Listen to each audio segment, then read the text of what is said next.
بسم اللہ الرحمن الرحیم۔ شروع کرتا ہوں اللہ کے اس بابرکت نام سے جو سب کو فہم عطا کرنے والا ہے۔ پچھلے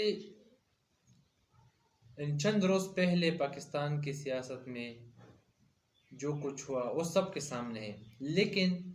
ایک صوبہ جو پاکستان کے آبادی کے لحاظ سے سب سے بڑا صوبہ ہے، اس میں جو صورتحال پیدا ہوئے، جو کچھ ہوا، وہ انتہائی ایک ڈرامائی سین تھا، کیونکہ جو حکومت میں ہے اس کے پاس اکثریت نہیں ہے، اور جو اس کا اپوزیشن ہے وہ اس کو وہ سب کچھ کرنے نہیں دے رہی جو ایک حکومت کرنا چاہتی ہے۔ پنجاب میں چونکہ پہلے پی ٹی آئی کی حکومت تھی، پی ٹی آئی کے چند ارکان اور ان کے ساتھ اکثریت بھی تھی، اور پی ٹی آئی کے چند ارکان نون لیگ میں چونکہ شامل تو نہیں ہوئے لیکن لوٹے ہو گئے، نون لیگ میں چلے گئے، اور اپنا جو ووٹ تھا کانفیڈنس کا وہ بھی انہوں نے نون لیگ کو دیا، مطلب پی ٹی آئی کو چھوڑ کر وہ چلے گئے نون لیگ کی طرف۔ اب صورتحال کیسے پیدا ہوئی، ڈرامائی صورتحال؟ چونکہ جون میں ہر سال جون میں پی ٹی آئی پاکستان کی حکومت بجٹ پیش کرتی ہے، اور پنجاب حکومت نے ابھی چند روز پہلے بجٹ پاس کرنا تھا پنجاب اسمبلی سے۔ وفاق کا تو ویسے بھی بجٹ پیش ہو گیا اور پاس بھی ہو گیا، کسی نے ایک لفظ منہ سے نہیں نکالا، کیونکہ سارے حکومت کے ہی ارکان تھے، اپوزیشن تو تھی نہیں کہ ان کے خلاف کچھ آواز اٹھاتے، کچھ بول دے، ان پہ تنقید کرتے، وہ تو چلو پاس ہو گئی۔ لیکن پنجاب میں چونکہ پی ٹی آئی اور نون لیگ میں بہت سخت مقابلہ ہے، تو اس وجہ سے نون لیگ چونکہ اب حکومت میں ہے، ان کو پتہ تھا کہ پی ٹی آئی ہم کو بڑی ٹف ٹائم دے گی، تو اجلاس شروع ہوا۔ پہلے تو اجلاس شروع ہونے میں تقریباً 7 گھنٹے لگے۔ 7 گھنٹوں بعد جب اجلاس شروع ہوا تو بل پاس ہی نہیں کر سکے۔ کیوں؟ اس کی ایک وجہ تھی، نون لیگ کا ایک رکن جس کا نام اطولہ تارڑ تھا، وہ اسمبلی میں بیٹھا ہوا تھا، اسپیکر نے انہیں باہر جانے کو کہا، اور وہ تو جا نہیں رہا تھا، لیکن اسمبلی کی جو باہر پولیس وغیرہ تھی ان کو بلایا گیا اور ان کو نکالا گیا۔ اس پر انہوں نے جو پاکستان کانسٹیٹیوشن بک تھا وہ بھی ہلا رہے تھے، اور انہوں نے ایک بہت نازیب الفاظ بھی نازیب اشارے بھی کیے انہوں نے، مطلب اطولہ تارڑ نے۔ پہلی بار تو اجلاس شروع بھی ہوا بغیر کسی نتیجے کے، نہ بل بجٹ پیش ہوا، ختم ہو گیا۔ دوسری روز پھر اجلاس 6 گھنٹے بعد کی تاخیر سے شروع ہوا۔ لیکن اس اجلاس سے پہلے یہ بات آپ کو بتانا ضروری ہے کہ پی ٹی آئی اور نون لیگ کی حکومت جو ابھی پنجاب میں ہے، اور وفاق میں بھی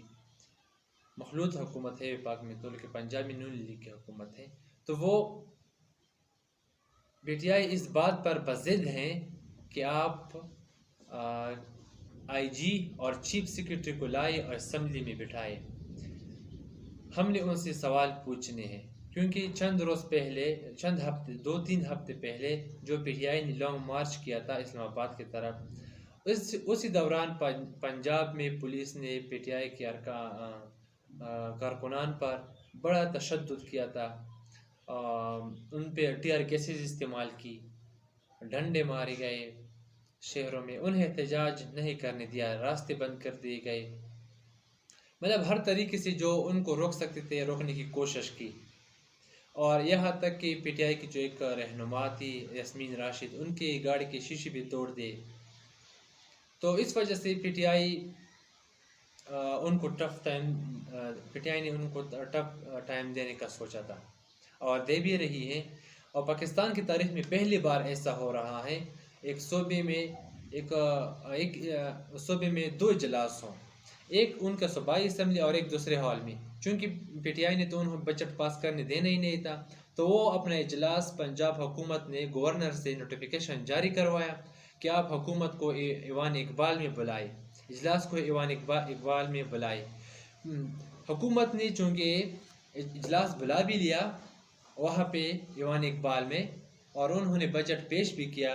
پیش کرنے کے ساتھ انہوں نے بجٹ پاس بھی کیا، اور یہ اجلاس چلایا کس نے؟ Deputy speaker of Punjab assembly دوست مزاری نے اجلاس چلایا، اجلاس چلایا بھی، بل بھی پیش کیا اور اس کے ساتھ ساتھ بل پاس بھی کیا۔ سب کچھ پنجاب حکومت نے ایک چور راستے سے مطلب کیا۔ اگر آپ کی حکومت ٹھیک ہے، آپ کے پاس اکثریت ہے، تو آپ پنجاب اسمبلی میں آتے اور بل پیش کرتے اور پھر اسمبلی سے پاس کرواتے۔ لیکن پاکستان کی تاریخ میں یہ بھی ایک انوکھی بات ہے اور ایک انوکھا وزیر اعلیٰ ہے، جو وزیر اعلیٰ نہ ہوتے ہوئے بھی ایک صوبے کا وزیر اعلیٰ ہے، کیونکہ اب ان کے پاس اکثریت تو ہے ہی نہیں۔ جو پی ٹی آئی کے لوٹے تھے نون لیگ کو انہوں نے ووٹ دیا تھا، عدالت حکم کے آنے کے بعد وہ اب ووٹ نہیں دے سکتے، وہ ان کو نااہل کر دیا گیا۔ تو اس وجہ سے چونکہ نون لیگ حکومت میں تو آ گئی، لیکن اب اس کے ساتھ اکثریت نہیں رہی، اس وجہ سے ان کو بجٹ پاس کرنے میں انتہائی مشکل رہا۔ اللہ سے دعا ہے کہ ہمارا ملک ٹھیک ہو، سب کچھ ٹھیک چلے۔ پاک آرمی زندہ باد، پاکستان زندہ باد۔ اپنی دعاؤں میں تمام مسلمانوں کو ضرور یاد رکھیے گا۔ اللہ حافظ۔